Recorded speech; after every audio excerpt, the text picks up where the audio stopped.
Hi, have a seat, have a seat.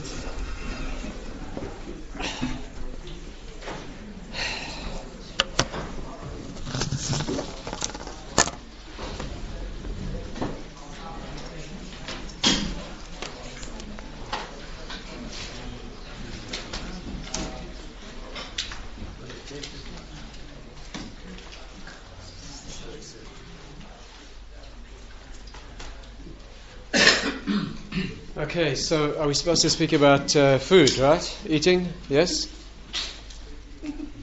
Vegetarianism, eating, you are the eaters, right?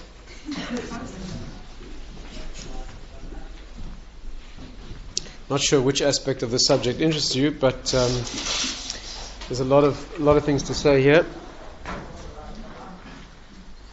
So I think I'd rather respond to the issues of interest to you, and if you ask questions, I'll be happy to answer. But let's begin by let me lay out some of the issues involved here and some of the Jewish approach to this subject. Very deep area, many applications. And then please stop me if something's not clear, or if you have questions on any particular aspect that I'm able to answer, I'll be happy to try.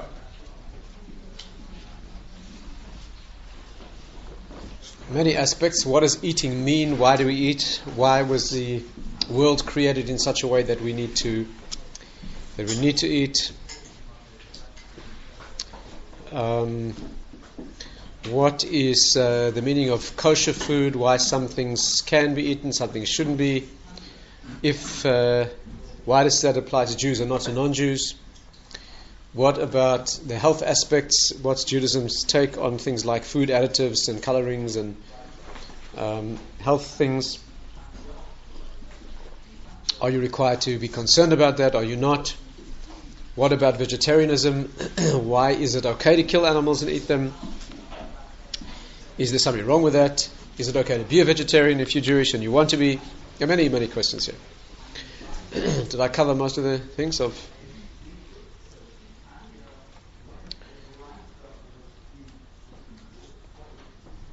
Let's begin maybe with the concept of eating altogether. Many strange things about it. First of all, we are needing to eat to sustain ourselves.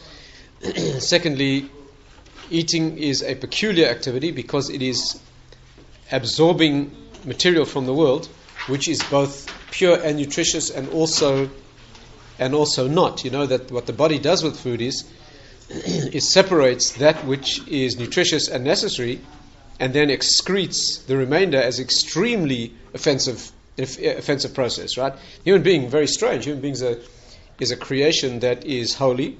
You have a holiness, a tremendous sanctity, the human being. That's the essence of why killing someone is wrong. It's because of the great sanctity of the human being. And yet this inner being, which is so elevated, is housed in a vessel which is very problematic. The human body is very problematic. It is very beautiful from one perspective, but it's very problematic from another. It's finite, it's limited, it's given to decomposition and disintegration, right? If you don't take care of it, it smells bad.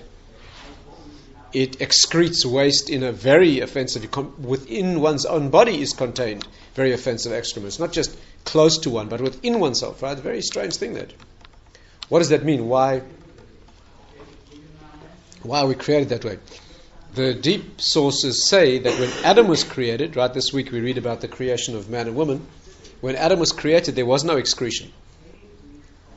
There was no excretion. The body didn't excrete. He ate only food that was pure, and the food was completely it's called nivla ba'evarim in Hebrew. Nivla ba'evarim.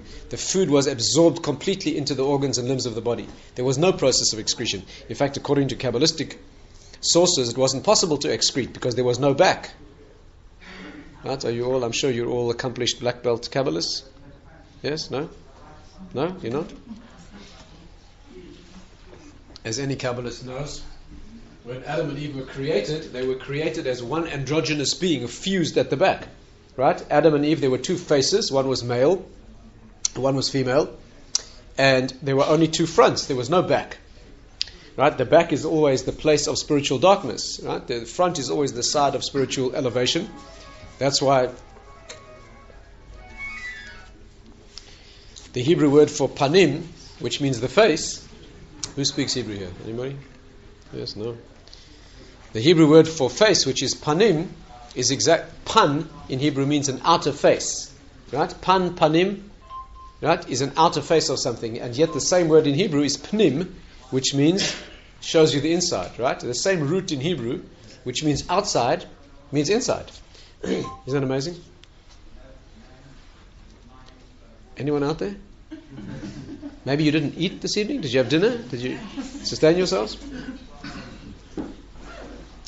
That's called davar v'hipucho, right? Yeah, one thing and its opposite in the same place. Panim is the outside and pnim is the inside, because the face is the place where you see the inside. Right? You see into but the back is the opposite. The back is the place of non-identification. The back is called in Hebrew achor, which is the same word as acher, which means otherness, strangeness, foreignness, right?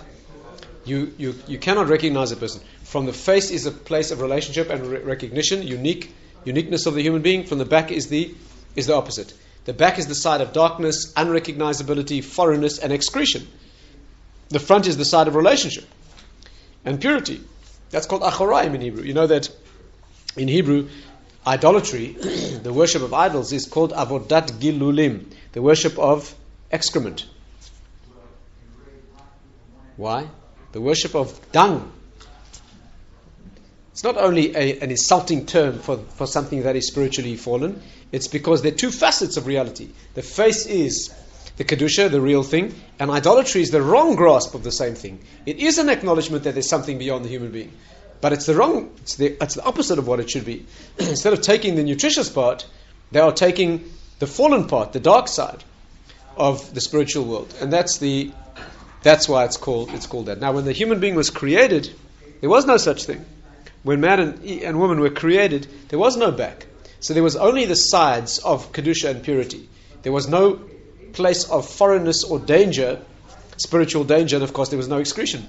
They ate in the garden food that was spiritually prepared. In fact, the Medrash says that the angels prepared their food, strained their wine, and prepared what they ate. And therefore the food was absorbed in their bodies. There was no need to excrete. After they were separated and torn apart into man and woman who are separate, who now must face each other and bond in a relationship by relating to each other, the beauty of that being that they can now have a meaningful relationship through their own effort, the danger and dark side of that, meaning that the back is now exposed, then they entered that relationship, and of course they ate food from a tree, which was the original sin. Eating goes right to the heart of the fault in creation. And because they ate the fruit of that tree, they became condemned to live in a world where death is apparent. And death also is part of the human body. Now, part of the food needs to be excreted as waste, which is offensive and connected to the death forces. Once in history, human beings almost reached that level again. That was when the Jewish people left Egypt and moved through the Sinai desert. They reached a level almost like Adam before the sin. And then when they did that, they ate again that same food. Manna, the man that fell in the desert, was that kind of food that is completely absorbed. And when the Jewish people moved through the desert and ate man, there was no excretion. Right? As the Jews moved through the desert, again the bodies did not excrete, because they reached that level of sanctity where they were able to eat food of pure holiness, and such food has no waste product that needs to be expeded. In fact, you know that the manna, in English it's called manna, which means nothing. In Hebrew, man means what?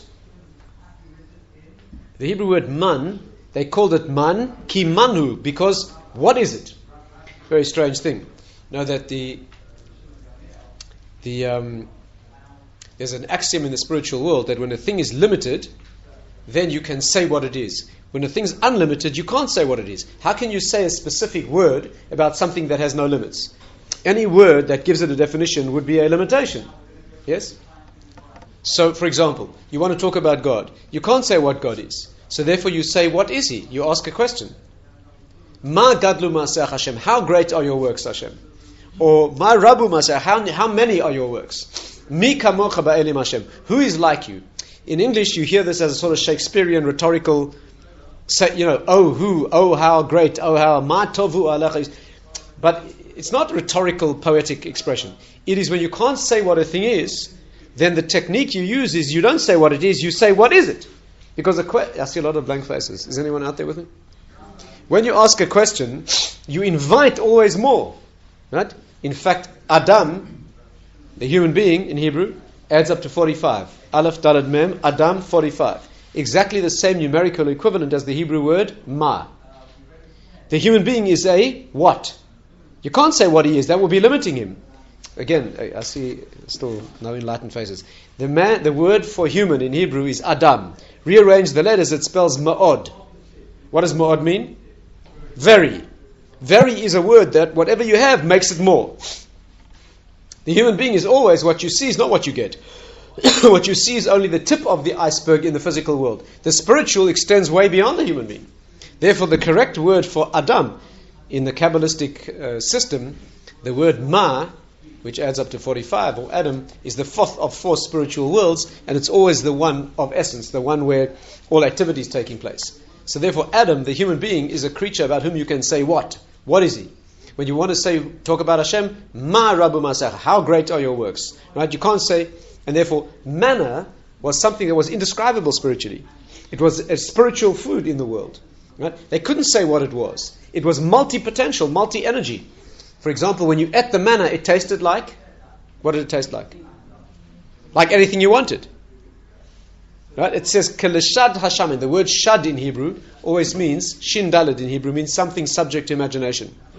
Right? You know what the shadim are? Not shadim are? Shadim, ma? The twilight zone creatures that are half spiritual, half physical. They're produced by human imagination. The same word in Hebrew means the breast from which the child suckles. Why? Because the Gemara says when a baby nurses from his mother, he tastes anything in the milk. Whatever, yeah? All. And therefore, they called it Keleshad Hashamin. The manna was called this word, which means that whatever you wanted, you tasted in the manna. It's a multi-potential. That means it's not fixed in the finite world. And therefore, when they saw it, they couldn't give it a name, so they said, this is what? This is what is it? Are we getting anywhere? And when you ate food, the Ramban says that man was crystallized Shekhinah. The manna was divine presence crystallized into a food. And that's what they were able to eat. When you eat food like that, it becomes completely part of you. There's no need to excrete and there's no possibility of excretion. So this is all very mysterious. What does it mean? I mean, is this of interest to you? Do you? Yes? No? I spent all night talking about something you're not interested in. If you have other questions on other subjects, I'm happy to talk about it.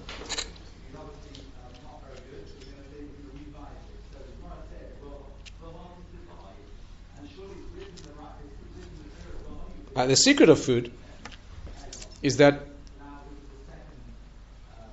the human being is comprised of two elements.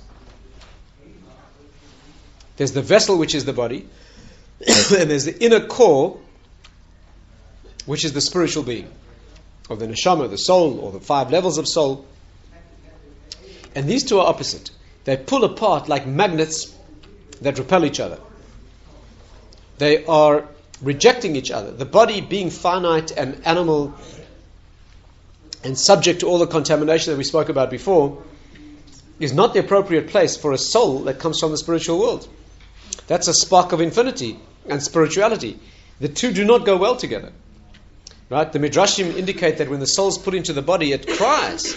It feels terribly, terribly frustrated and pained to be banished from its place of spiritual source and exiled into a body which is extremely repulsive. You're talking about ultimate spiritual refinement, banished into an animal body full of lusts and cravings and contamination. Exact opposite of the place where a soul should be.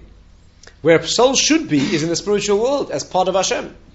To be exiled into the body, into the physical world, into a body is very problematic. And therefore these two repel each other and need to be held together by force. Right? The force that holds body and soul together is called food. Food is the energy that's needed to keep the soul in the body. And it constantly takes energy and work. If you don't eat, the two begin to separate. You become faint, which means that the soul starts to distract itself from the body. If you don't eat for long enough, you become unconscious. And if you don't eat for long enough, after that, then the soul leaves completely. Right? Food is necessary to provide the body with what it needs to keep the soul anchored in the body. Right? That's what food does. And that's why it has to be pure. And that's why negative food spiritually can cause such damage health-wise to the body and spiritually to the soul. Right? Unkosher food is metamtem es halev. Metamtem et halev. It closes the Jewish heart. Now it makes you insensitive spiritually. That's why it's so incredibly important to eat food that is absolutely pure from a spiritual perspective. So that is the nature of food. You see this in many ways. A person eats, it is keeping the soul in the body. Let's take a few examples to try to flesh that out. First of all, you see clearly that if you don't eat, the two separate. Secondly, eating is done with the mouth. The first organ, the organ of ingesting food, is the mouth. The mouth is always an organ of connecting worlds. The mouth is the place of the body that connects opposite worlds. Right? For example, the mouth has three functions in a human being. Right? Basically, eating, as we said, speaking, and a human kiss. Right? That is a natural expression of affection between people. All of these being vested in the same part of the body are manifestations of the same energy. Eating is maintaining connection between spirit and body. Speaking is connecting spirit and physical again. When you speak, you take a spiritual idea, an ethereal abstraction, which is an idea, and you give it enough form in the physical world to be connected in the physical world. Or to put it from another perspective, speaking is what connects people. Right? When you speak, either in words or any gesture or expression, is really a speaking, is a deep connection between people. Right? In fact, this is why, I can't go into this in detail, but intimacy between husband and wife is also called speaking. Right? Many times the Torah, when it wants to talk about marital intimacy, and it wants to speak in elevated and refined terms, the Torah always speaks in a refined way about these things. So it says speaking when it means intimacy. For example, it talks about a woman behaving immorally, and it says, Achla umachsapia, achla umach, she ate and wiped her mouth, and said, I never did anything wrong. And there clearly is talking about a woman in an illicit relationship. But in order not to talk in a crude fashion, the Torah talks in a euphemistic way, using a term that is an indirect term to refer to what it means. But obviously, when the Torah does that, it always chooses a term that is borrowed and distant and refined, but in essence the same thing. So when you talk about an intimacy, and you want to talk about it in a refined way, you don't talk about something completely irrelevant. You don't say playing football, or chess. You talk about something that is. So eating is very much the same. Eating, speaking, kissing are all elevated euphemisms, right? For the same. For example, the Mishnah says a man was seen alone with a woman. Right? A woman was seen alone with a man in a very improper circumstance. So it says Ra'uha medaberes. Ra'uha medaberet. They saw her speaking to a man. The Mishnah doesn't mean she was speaking to the man. It means she was having an immoral relationship with this particular man. And that is put across in the Mishnah as speaking, right?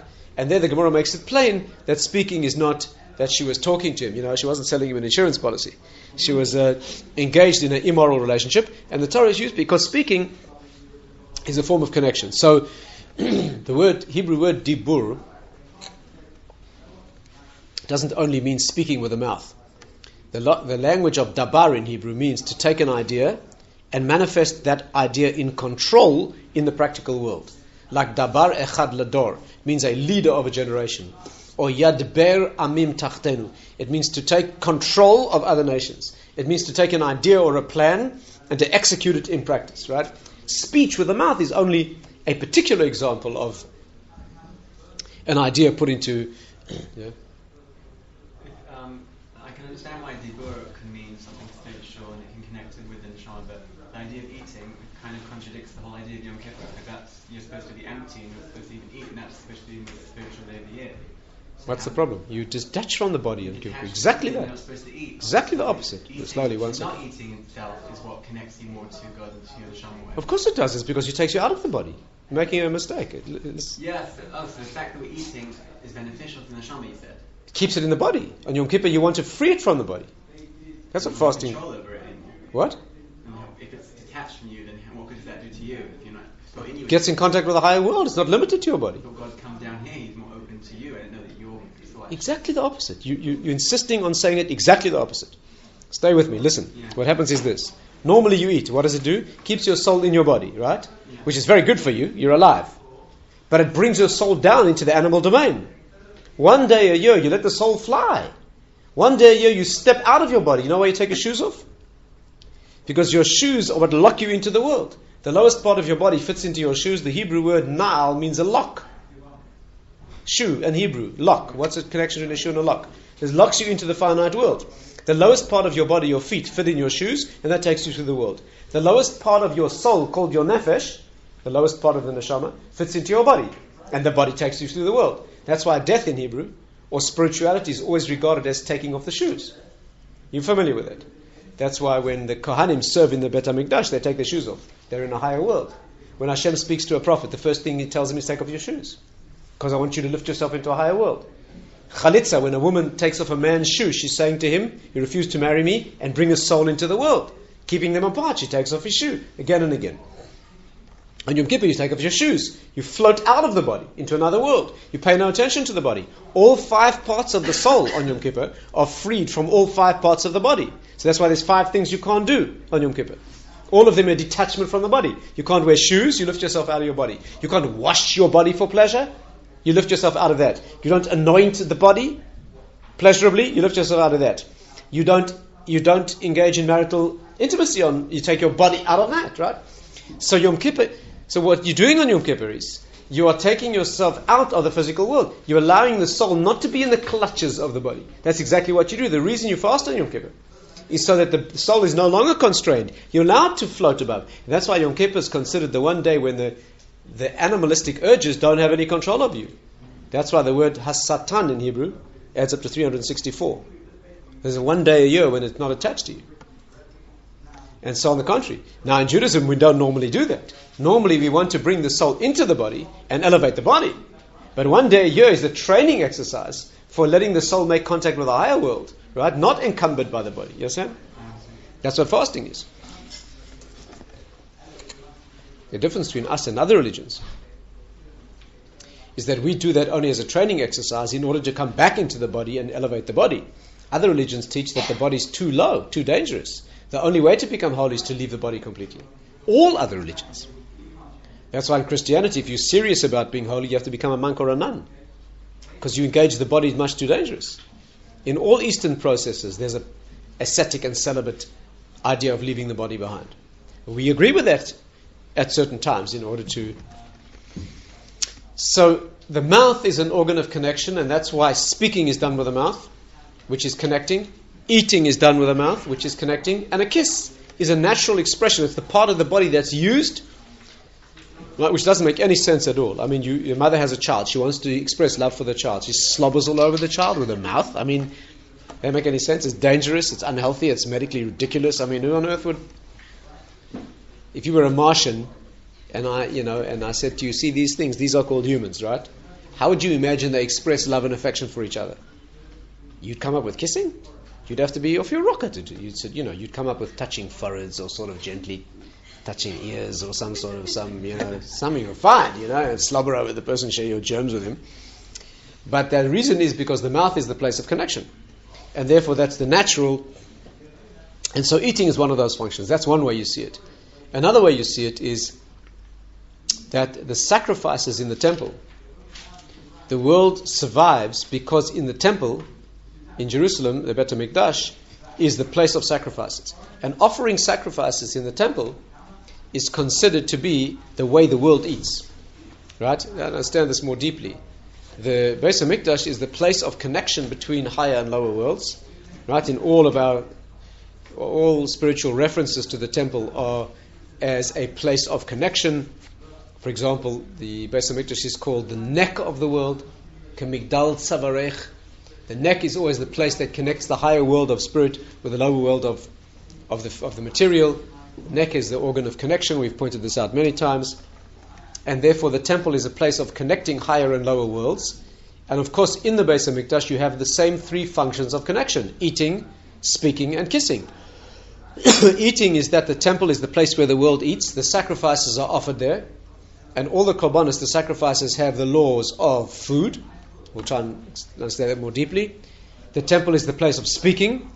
Right? In the Holy of Holies is where Hashem's voice speaks. It's the mouth of the world. And of course it's the place where a kiss takes place. It's called in the Talmud, Asra de Nashki Shmayav Aradadi, where heaven and earth kiss. That's where the higher world is making contact with the lower world. It's no accident that the world was created from the rock that forms the center of the Beis HaMikdash of the temple. That is where the spiritual world manifested in the physical world. So argument in the Talmud whether that part of the world is considered the head and creation spreads downwards, or it's considered the umbilicus and creation spreads in both directions. But whichever it is, that is the source of creation of the world. And that's the deep secret of offering sacrifices. To us it sounds extremely difficult. Sacrifices, you go into a temple and it's not like a place of organ music and stained glass windows. It's a place of killing animals and wading in their blood and sprinkling their blood on the, like, what is going on? You know, this is Torah, which is the most refined spiritual system in the world. You go into the temple and it's like a slaughterhouse, splashing blood around in bowls and splashing it on the altar and killing animals. And what does it mean? But the concept is a sacrifice. Korban in Hebrew means a place, a way of coming close, of making contact, right? To be makriv is to be mekarev. It means to come closer. And offering a korban, a sacrifice, means that the world is eating. The Torah refers to sacrifices as meals. Et korbani lachmi, it says. My sacrifice is my bread. The altar is called shulchan gavoa. It's called the higher table. Every sacrifice was offered with drinks and salt, just like a meal. Right? In many, many ways you see that the sacrifices given in the temple are actually a form of the world's eating.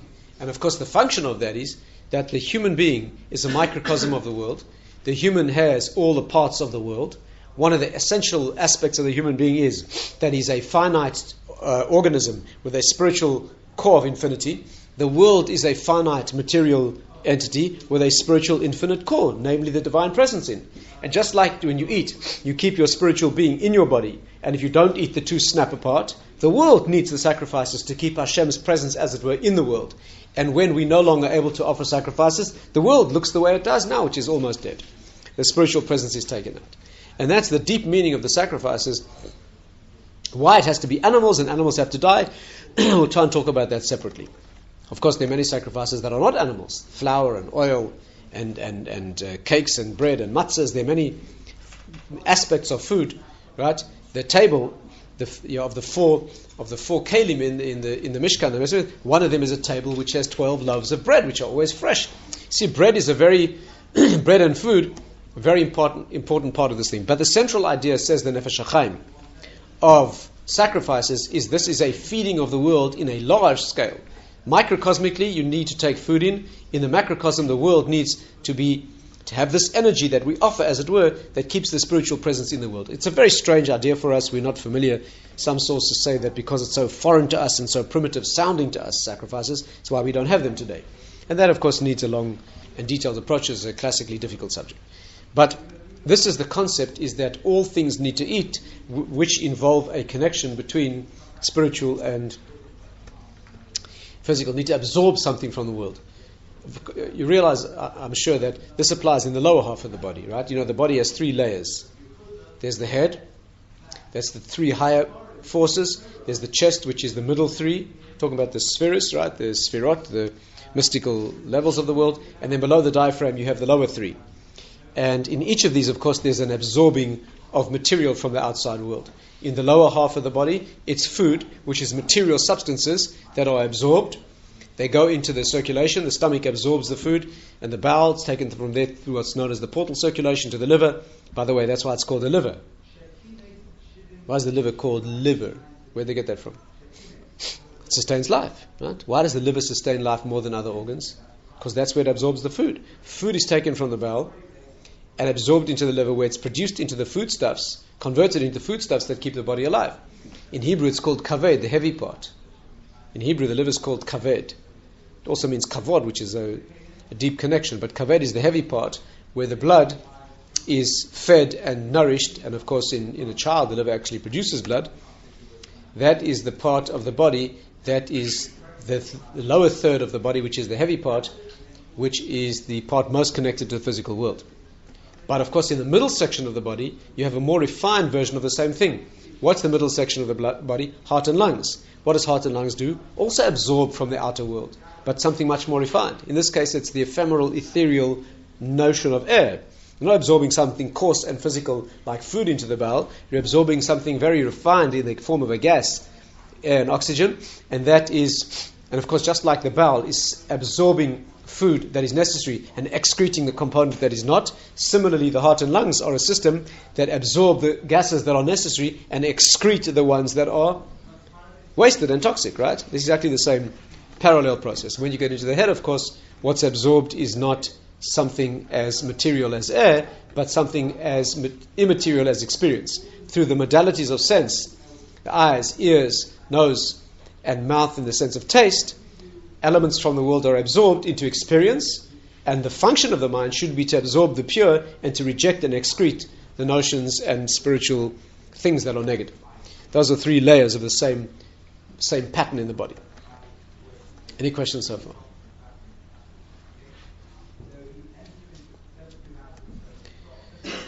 So that's the first aspect, is eating is not some sort of, again, you have to get your head out of thinking that we are evolutionary worms or amoeba, and when you were an amoeba or a gorilla, you happened to eat.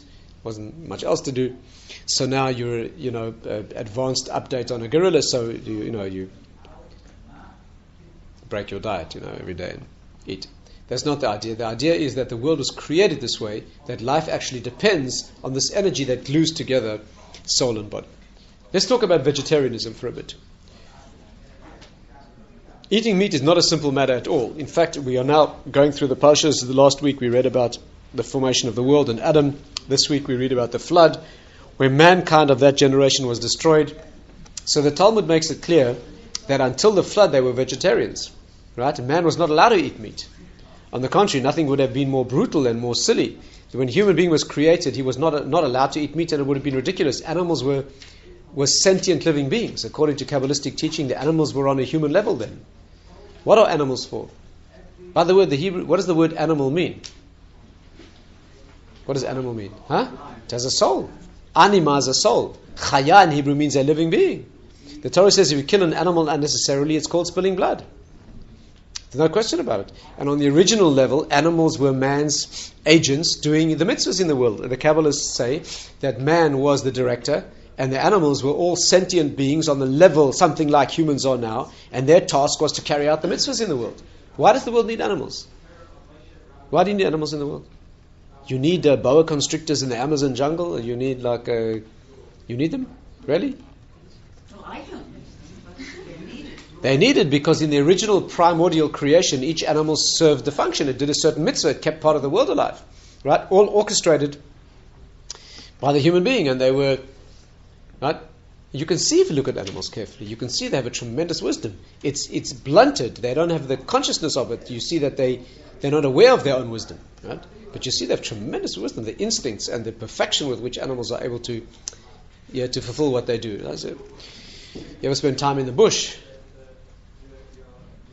It's unbelievable the way the animals function. If you have the privilege of being a South African, and you ever spend time in the wilds, and you watch the patterns of behavior of elephant or anything, giraffe, zebra, they have amazing innate wisdom. Right? You can see clearly they're out of touch with that now. They've been brutalized by man's actions to the point that they themselves have become very, very coarse and brutal, and they shred each other alive and tear each other to pieces. That's not the way the world was designed, right? You can see it's very, very brutal. And therefore, man was not designed to eat animals. He was vegetarian and not allowed to eat animals. Sacrifices is a special category. But the human being was not absorbing the animal world. The animal world was a partner, as it were, with man. And man and the animals were only allowed to eat vegetable material. After the flood, then the humans sank to a much lower physical level, and a much lower spiritual level. Before the flood, people were on an incredible level. People lived for hundreds of years, even after the sin of Adam. People lived ordinarily for 700, 800, 900 years. And they lived on a vegetarian diet. After the flood, human lifetime shrank tremendously, right? After that, people live 120 years, remarkable. Now most people live much less than that. And they were condemned to live in a way that requires, as it were, the eating of another living being, which is very problematic, very offensive if you're sensitive, right? If you're a sensitive person and you eat a piece of chicken and you see the shape of the organ or the limb, yeah, if you eat it sort of a chicken bits or pie, so it's less. But you see a piece of an animal clearly identifiable, there should be a certain sensitivity that is there, right? It's a living being that got killed in order for you to eat it. It's not a simple matter. The Talmud says you have to be wise to eat meat. And not at all a simple matter. And therefore, the ideal situation certainly was not eating meat. It became a concession to the fallen nature of the human mind and body after the flood. If you want one avenue of insight into this, I could say, Rav Simcha Wasserman used to say that it's called midah keneged midah. That means they were punished in like kind for what they did. The generation of the flood that we read about this week, their sin was called chamas. Chamas means wanton theft. The primary sin was taking things from each other without permission, right? That's what theft is. You take away something that is part of another person's life. When you steal money from a person, you take away part of his sustenance, you're taking away part of his life. That was their crime. The punishment was that the earth was wiped out and human beings started again. But humanity then began on a level of plan B. And they were condemned then to suffer the consequences of what their sin had been. Their sin was they sustained themselves by taking other people's lives. They now become a generation of humans in the world who are forced to be sustained by eating other beings, means living on other things' lives. Right? That's the message. The message is this is a despicable state where you shouldn't have needed this. You should have been able to live without killing other living and sentient beings.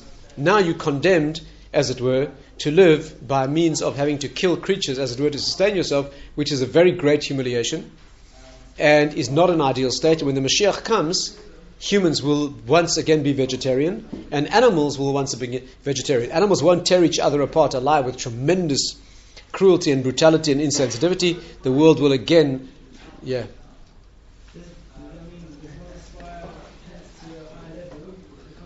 No, let me explain that.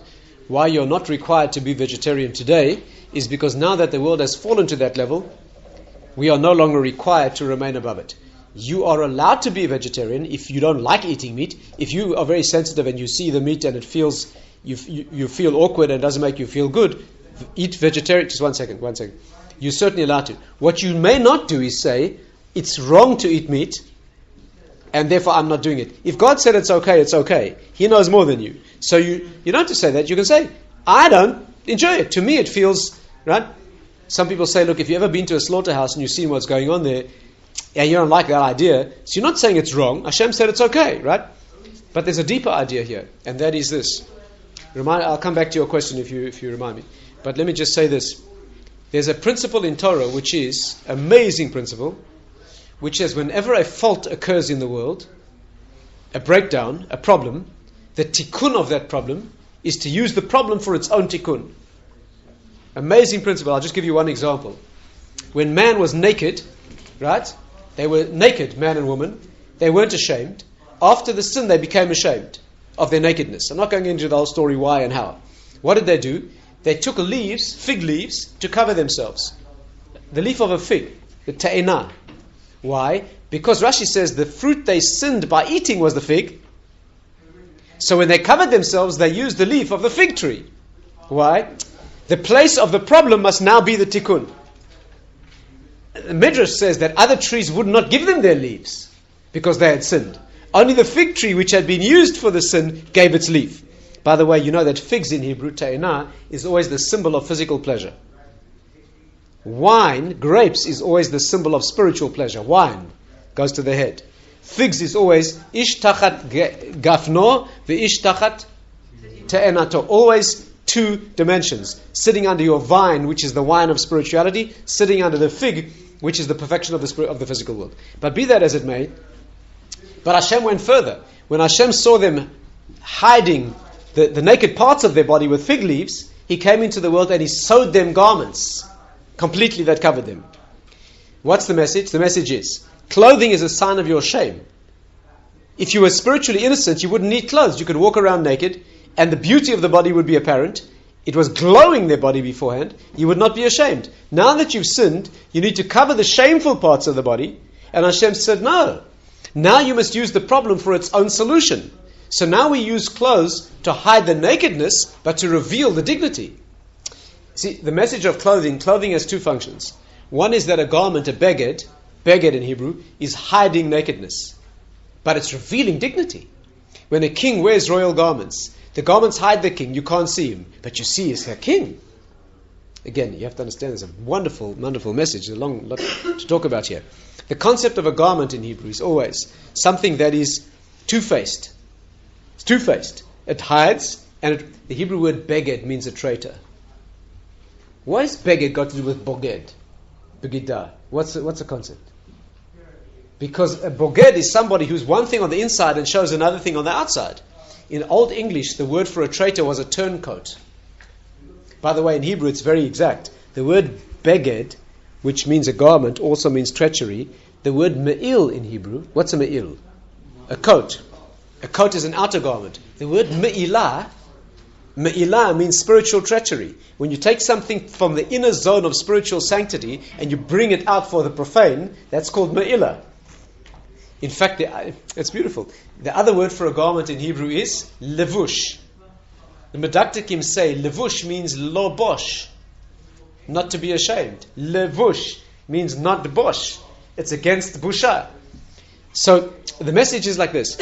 You know that the Gemara says that before the sin, man wore kotnot or, aleph vav resh. He was clothed in garments of light. He had no clothing on. His clothing was light. What does that mean? Or is that which reveals. Man wore garments before where you looked at the outside, you saw the inside. What does it mean to be clothed in light?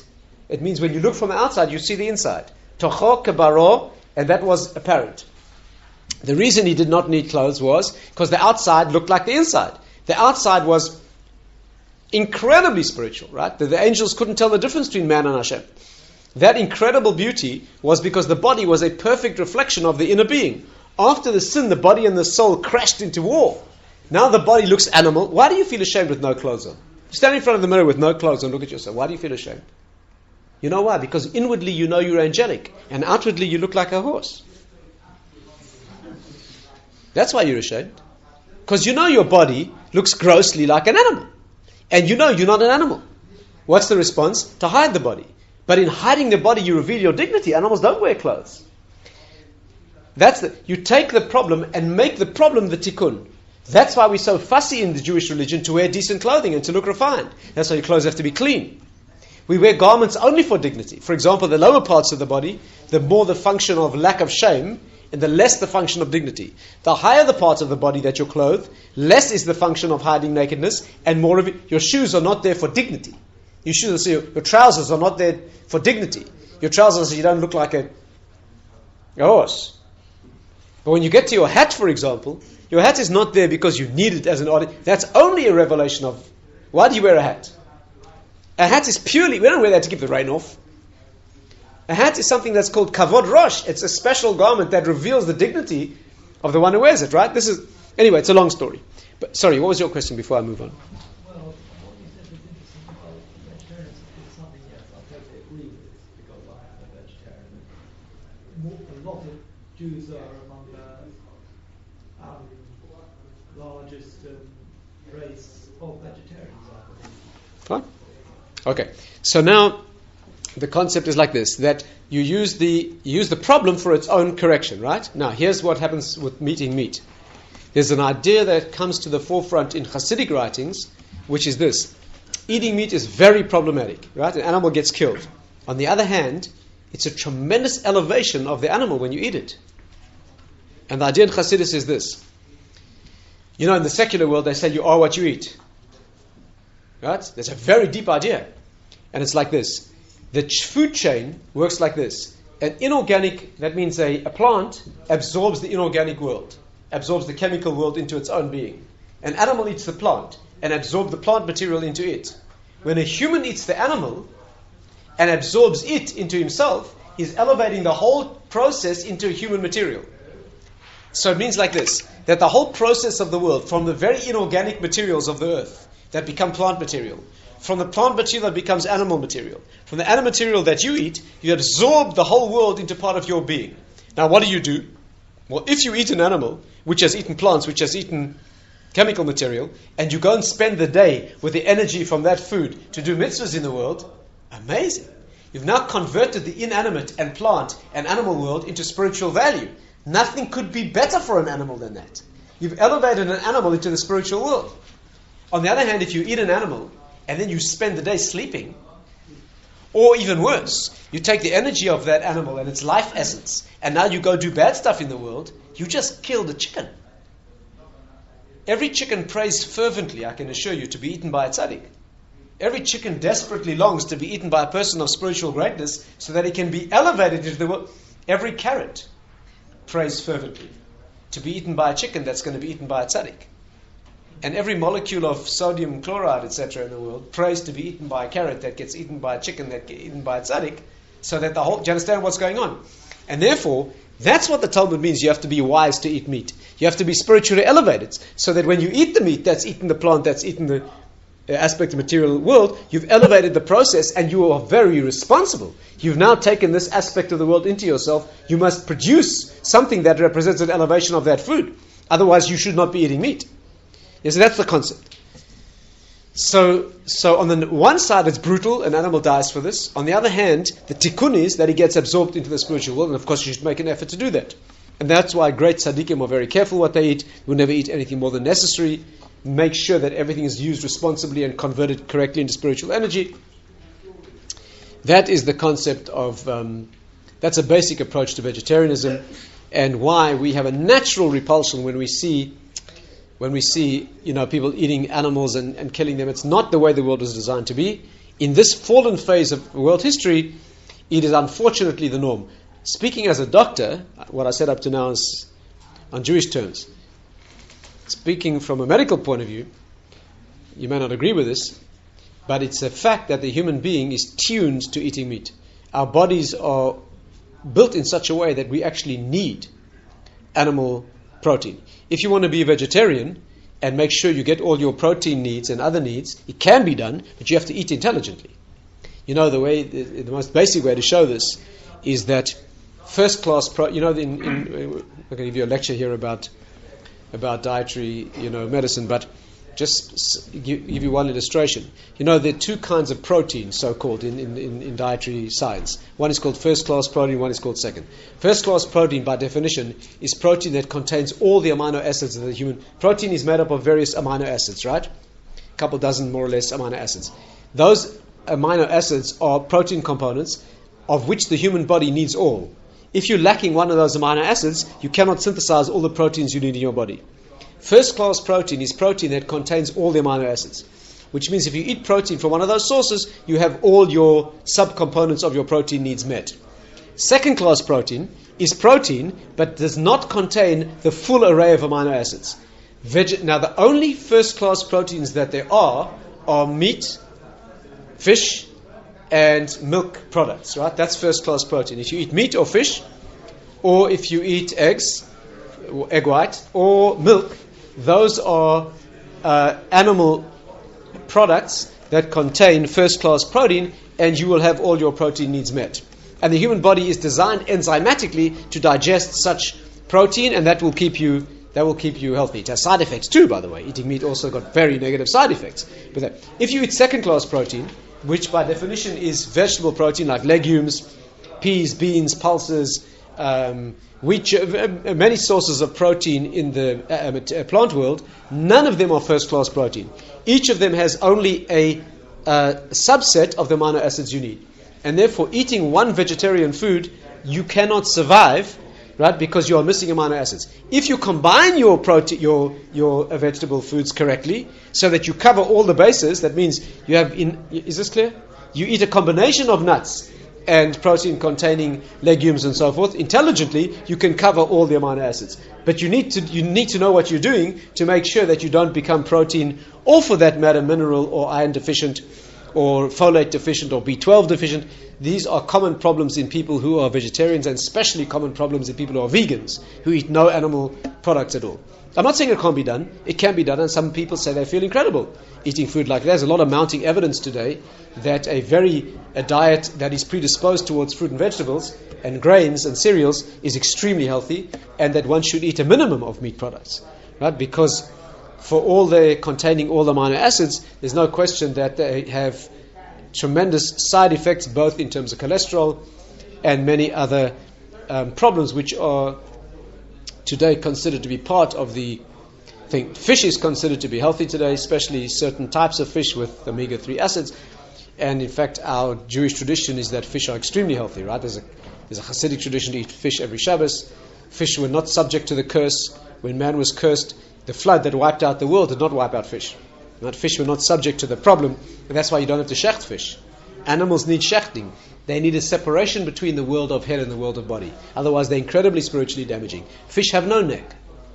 Fish aren't subject to shechita. There is no neck. It means it's a creature that doesn't have do you understand? Fish are not creatures that have a separation between the world of spirit and the world of the body. The halacha with a fish is that to shecht the fish, all you need to do is to take it out of the water. That's called shech. In an animal, you can't eat an animal unless it's meticulously shechted in the correct way. The fish doesn't require that. You can't eat a fish in the water. That's not kosher. You know that? You can't do that. You can't swim around in the water and swallow a sardine. They're swimming towards you, right? That's not allowed. That's not. Yeah, he has to be taken out of the water. That's the shechting of a fish, but not nearly as demanding as the tikkun that's needed for an animal. And of course, animals with negative spiritual characteristics are not edible at all, like animals of prey, right? Animals that eat each other. Those characteristics of preying on each other and cruelly tearing them apart becomes part of the fabric of that food. When you absorb food like that, there's a very negative, right? Even animals that aren't birds of prey, animals or birds of prey, but that have negative characters. A stork, for example. A stork is an unkosher bird. It has habits that are problematic, right? Even though it's not a bird of prey. So that is some of the idea behind being a vegan or vegetarian. And I'll stop here if you have any questions. And many other things. What about colorings and additives that may not be healthy? How do we approach it? I mean, there are many other questions here, but let me see if you have any questions that I can answer. Yes, please. Yes.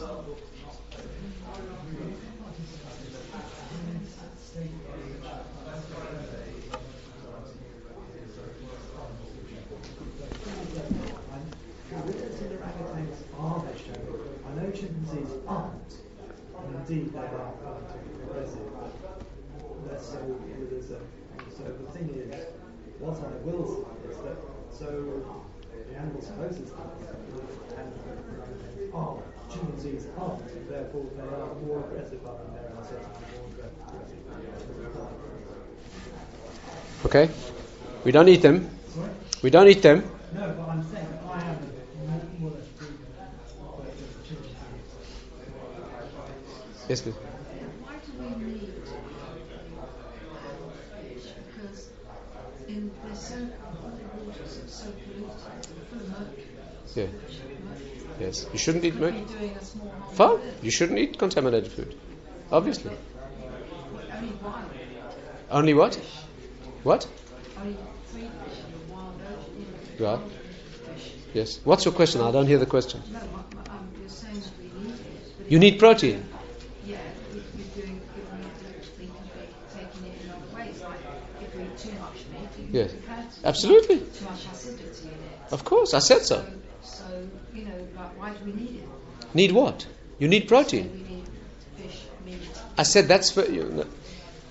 Fish and meat and eggs and milk are first class protein, right? If you eat those, you will have all your protein needs satisfied. If you would choose to eat vegetables, and you must make sure they're not contaminated either, then you must make a varied diet of vegetables and pulses and legumes and nuts and so forth to get all your protein. I didn't say you must eat mercury contaminated fish. Our bodies need protein. Yes, please. Can't survive without protein. Do you know that? You cannot survive without a diet of protein. Yes, please. Saying when you eat meat, you elevate the animal. When it comes to fur products and Fur. products, Fur. fur, Leather. and leather, does Yeah. that come under the same? No, it's not becoming part of you. It's a good thing to use for a good reason, like you should use the whole world spiritually. Yeah, but And of course, you don't have to kill. acceptable to kill a bear or kill an animal. No, take a dead Use one. its fur. Use one that's dead already.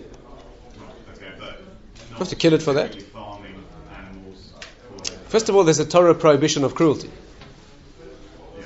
It's debatable whether it's a rabbinic obligation or it's a Torah obligation. Certainly not allowed to use animals in any way that causes them pain or harm. You can use animals in a way that causes them a certain amount of discomfort if it's reasonable and a serious human need. You can ride a horse. You can use a donkey to carry burdens and so forth and so on. I'm sure it doesn't enjoy it too much, but you're absolutely right. But to torture animals, right, for human scientific kind of cosmetic research, is absolutely ridiculous. Definitely not. No harm using a fur of an animal if it's dead and you didn't cause any pain. The best shoes are leather. Yeah. Two questions. One about fish.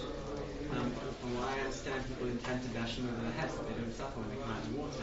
Nothing wrong with that. Can you eat a fish if it dies from suffocation? Yeah. It's not unkosher. It doesn't feel pain when it comes out of the water? If it does, don't do that. Yeah, but I'm saying you can theoretically eat a fish if you just take Yeah, it out of the water. that's right. That's not a problem of eating, that's a problem of cruelty to an animal. Yeah, but you're supposed to shepherd an animal on purpose because cruelty. Who said? involved. No. That's why you do a quick Who little- said? There's no reason why you cut it. So No. a special point where it doesn't feel any suffering. No. You have to shecht it because the Torah says so. It happens to be a very humane way of doing it. I wouldn't say it's completely Make pain. it possible if you don't shepherd it properly. Of course it's possible if you don't shecht it properly, but it doesn't say in the Torah because it's causing pain.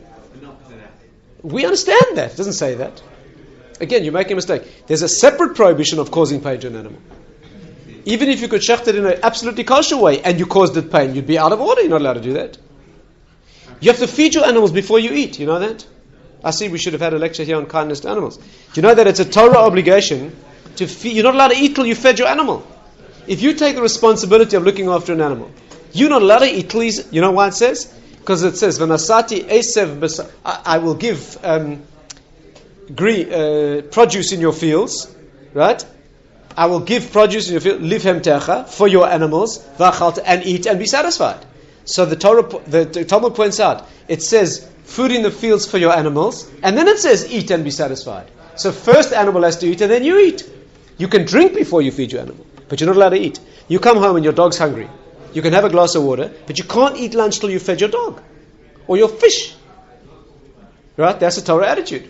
Another question. Yeah. And about all the rest of the animals that we don't eat that are kosher, is it all of them are included in having like negative attributes about them?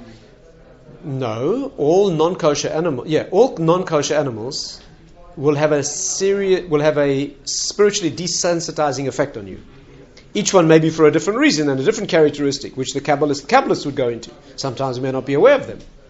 But the general principle is unkosher food is metamtem esalev. It desensitizes the heart. That's a Jewish heart. A non-Jew is not prohibited. It has a different spiritual makeup. Okay, cows are dumb enough. It's probably one of the dumbest animals in the animal kingdom that's often negative in the way you're eating them. Sorry, what's dumb? You're eating them. Cows, they're kosher. They're not negative. What do they have negative? They're pretty thick-headed, I think. Thick-headed isn't negative. No? Why is thick-headed negative? Some of the sweetest people are not very intelligent. Negative means it has a negative characteristic. It preys on other animals. It tortures and causes pain to other animals. It takes away young from another animal.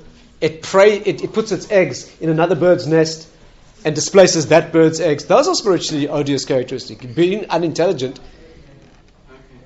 you're not culpable for me. Yeah. Yes. That's not called a bad middah. Being unintelligent is not a bad middah. I'm not with you. This is not a spiritually damaging characteristic. Yes. Shepherds is to be healthy and look after ourselves. Yes. Yeah. Why is it that meat and chicken and have big heavy meals on Yom Tov and go to bed after eating? They shouldn't. They shouldn't. You should be eating healthy food and doing proper exercise. The Rambam says you should. You're asking me about people, your friends, who eat too much and sleep too much. That's their problem. But Yom Tov is 10, 11 at night and then go to bed. Why should they be at that time? No. Eat a healthy meal at a suitable time of day. What's the problem? Can you have it earlier? You should eat food that is good and healthy and good for health. What's the question? Where does it say in the Torah you've got to eat a heavy meal at 11 o'clock at night? Yom Tov, Sukkot, and the Torah having I'm not responsible for that. What are you blaming me for? Yes, please. The Rambam has a whole chapter on guarding your health and what you should eat. The Torah is very explicit. You're not allowed to eat standing up. You have to eat sitting down. The Rambam says you shouldn't eat till you're full. You should get up from a meal when you're 3/4 full. It's unhealthy to full. You don't need to be full. 3/4 is enough. By the way, medically it makes fantastic sense. Because if you stop eating when you're 3/4 full, I promise you 20 minutes later you'll feel fine. The only reason you stuff yourself full is you want the feeling of fullness before your blood sugar has begun to rise, because you absorb. If you eat till you've had enough, not stuffed, right? A few minutes later, if you give time for the food to start being digested, you'll feel fine.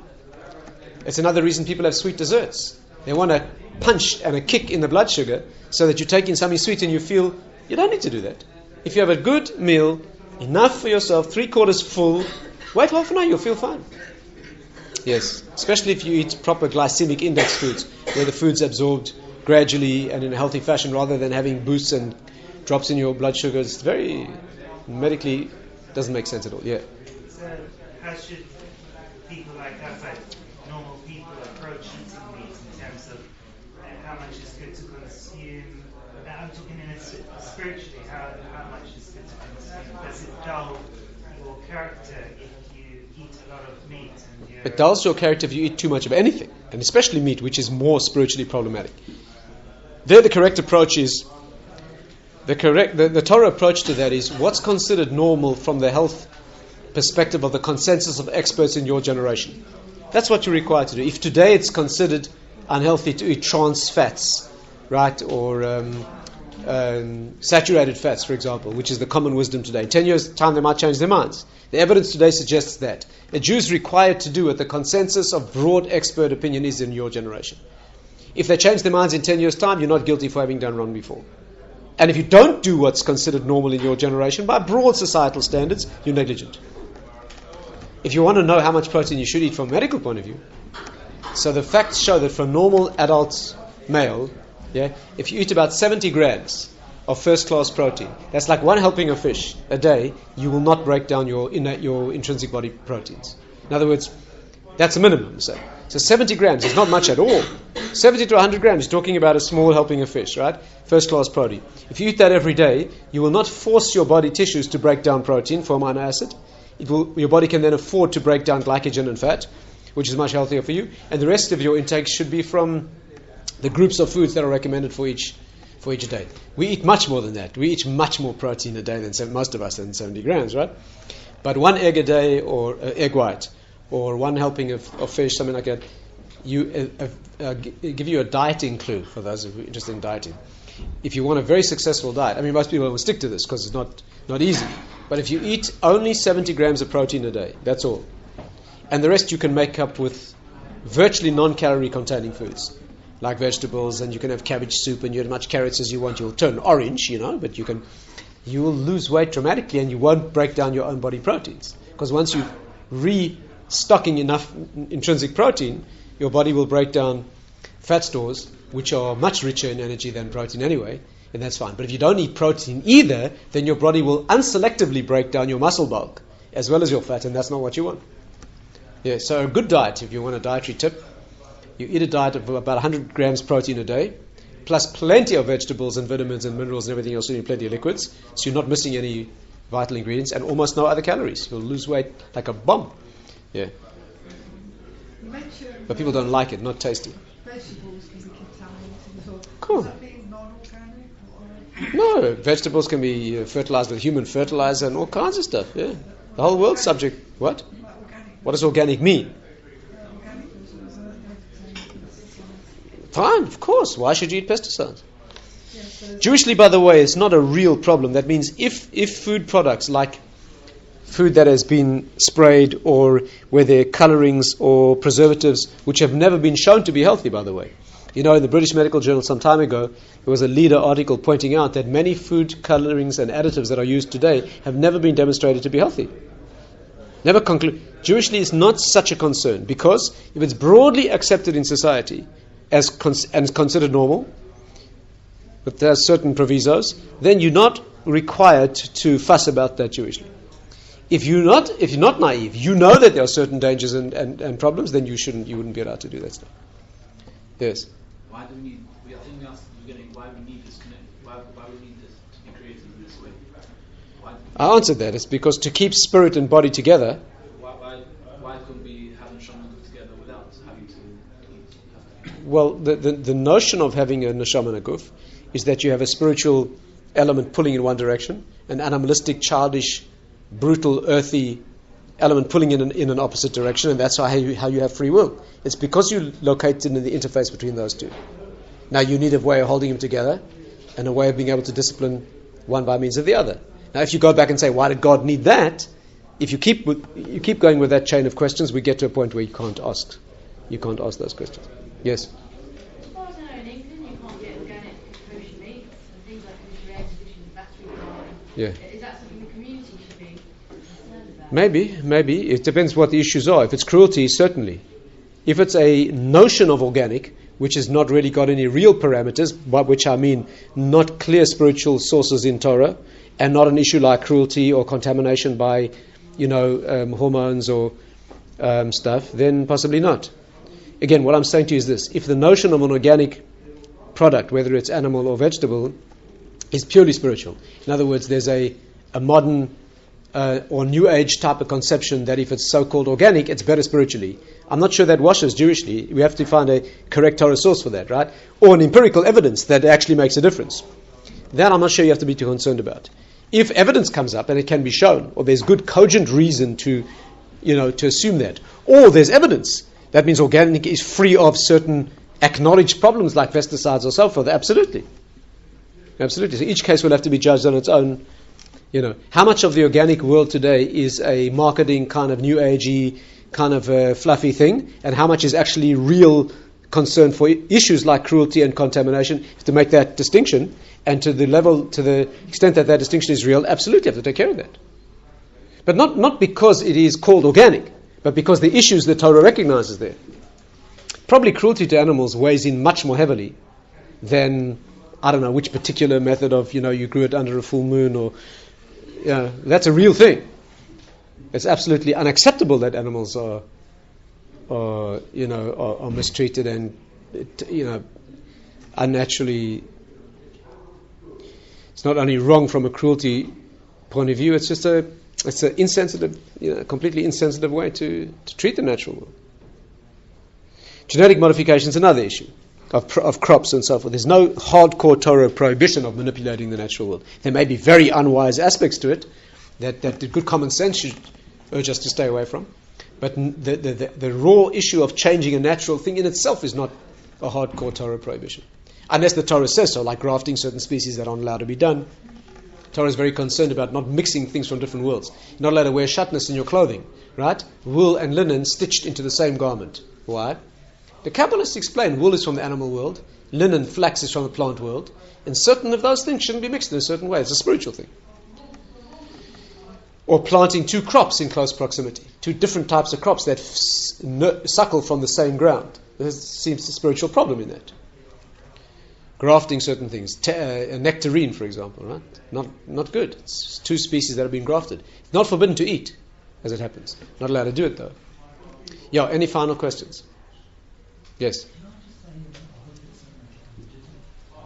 Sorry, is this a question? Fortunately, the MP Anne Whittaker, she's Anthony Amendment, she said she's going to stop the soldiers outside Peckham won't wear fur, which I think is a positive.